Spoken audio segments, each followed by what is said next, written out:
Hello' বন্ধুসকল, সকলো কেনে আছে? আশা কৰোঁ ভালে আছে।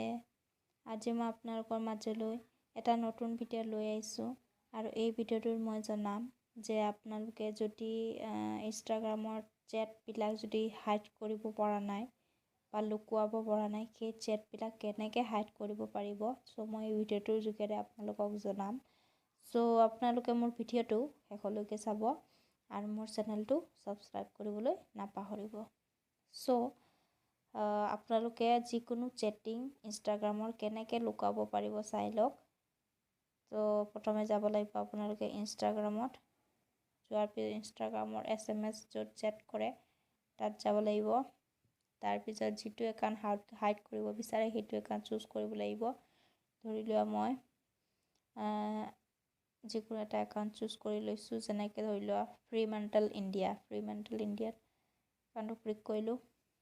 ক্লিক কৰাৰ পিছত ওপৰ ফালে যে একেবাৰে ওপৰ ফালে প্ৰফাইলত যাব লাগিব। একাউণ্টটোৰ প্ৰফাইলত যোৱাৰ পিছত প্ৰাইভেচি এণ্ড ছেফটি য'ত লিখা আছে তাত ক্লিক কৰিব লাগিব। তো ক্লিক কৰাৰ পিছত ইয়াত এটা অপশ্যন দেখিব আপোনালোকে, ৰেষ্ট্ৰিক্ট। ঠিক আছে, ব্লকৰ ওপৰত লিখা আছে ৰেষ্ট্ৰিক্ট। তো ৰেষ্ট্ৰিক্টত মাৰিলে আপোনালোকৰ একাউণ্টটো হাইড হৈ যাব, মানে চেটখিনিও সকলো হাইড হৈ যাব। চ' মই ৰেষ্ট্ৰিক্টত মাৰিলোঁ। চ' একাউণ্টটো হাইড হৈ গ'ল। তো ইয়াত ফ্ৰীমেণ্টেল ইণ্ডিয়াৰ কোনো একাউণ্ট দেখুওৱা নাই। ঠিক আছে, তো এনেকৈ আপোনালোকে যিকোনো চেট হাইড কৰিব পাৰিব। কিন্তু আপোনালোকে হাইড কৰা চেটটো আকৌ কেনেকৈ বিচাৰি উলিয়াব? তো বহুত ইজি হয়, চাই লওক। তো হাইড কৰা চেটটো বিচাৰিবৰ কাৰণে আপোনালোকে একেবাৰে ওপৰ ফালে চাৰ্চত গৈ একাউণ্টটোৰ নাম লিখিব লাগিব। যেনেকৈ মোৰ কি আছিলে একাউণ্টৰ নাম, ফ্ৰীমেণ্টেল ইণ্ডিয়া আছিলে নহয় জানো, ফ্ৰীমেণ্টেল ইণ্ডিয়া। ফ্ৰীমেণ্টেল ইণ্ডিয়া আহি গৈছে। তো ইয়াত ক্লিক কৰিলোঁ। ক্লিক কৰাৰ পিছত একেবাৰে তলৰ ফালে অপশ্যন আহিব ব্লক, ডিলিট, আনৰেষ্ট্ৰিক্ট, তিনিটা অপশ্যন আহিব।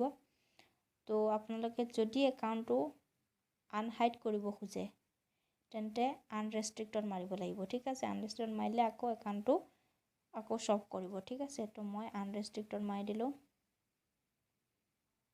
তো এনেকৈ আনৰেষ্ট্ৰিক্টত মৰাৰ পিছত ইয়াত চোৱা SMS আকৌ ফ্ৰীমেণ্টেল ইণ্ডিয়া এনেকৈ একাউণ্টটো শ্ব' কৰিছে। তো এনেকৈ আপোনালোকে বহুত ইজিলি মানে যিকোনো চেট হাইডো কৰিব পাৰিব আৰু আনহাইডো কৰিব পাৰিব। ঠিক আছে, তো এনেকৈ ৰেষ্ট্ৰিক্টত মাৰিলেই মানে আপোনালোকৰ একাউণ্টটো হাইড হৈ যাব, আনৰেষ্ট্ৰিক্টত মাৰিলে আকৌ আনহাইড হৈ যাব।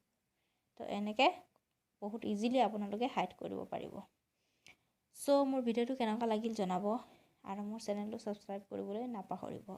ধন্যবাদ।